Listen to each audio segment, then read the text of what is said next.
Apabila memohon Working with Children Check di Australia Barat, anda akan diminta memilih salah satu daripada 18 kategori berikut bagi kerja berkaitan dengan kanak-kanak. Pilih kategori yang paling sesuai dengan peranan anda. Kategori 1 merangkumi taman jagaan kanak-kanak berlesen, program jagaan harian keluarga dan penjagaan sebelum dan selepas sekolah. Kategori 2 berkaitan dengan taman asuhan komuniti. Kategori 3 termasuk sekolah dan institusi pendidikan lain untuk kanak-kanak. Kategori 4 meliputi khidmat jurulatih atau tuition peribadi seperti tutor, pengajar memandu atau guru yoga yang khusus mengajar kanak-kanak. Kategori 5 berkaitan dengan penginapan yang khusus untuk kanak-kanak. Kategori ini termasuk rumah asrama sekolah, penjagaan rehat dan rumah berkumpulan. Kategori 6 meliputi pengaturan penempatan rasmi kanak-kanak di bawah jagaan Department of Communities, misalnya penjaga anak titipan.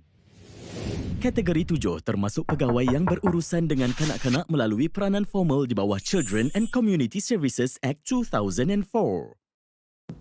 Kategori 8 berkaitan dengan Pusat Tahanan Banksia Hill. Kategori 9 meliputi khidmat kesihatan yang khusus untuk kanak-kanak. Hospital Kanak-Kanak Perth termasuk dalam kategori ini. Kaunseling dan khidmat sokongan lain untuk kanak-kanak dikelaskan dalam kategori 10. Contohnya, terapi kesihatan mental atau terapi pertuturan. Kategori 11 berkaitan dengan badan keagamaan.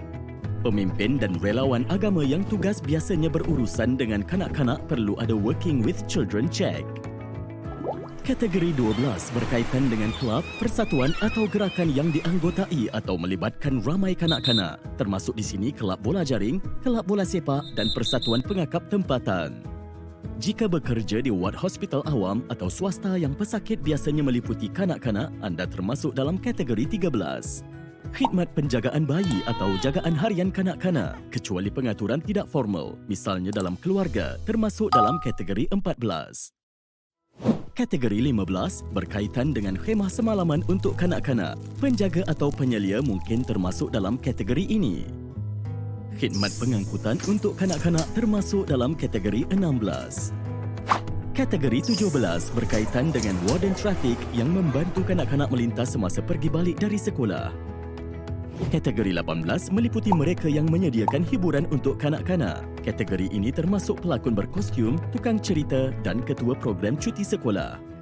Jika tidak pasti sama ada anda perlukan Working with Children Check atau anda dalam kategori berurusan dengan kanak-kanak yang mana atau kelonggaran apa yang diberikan, layari workingwithchildren.wa.gov.au.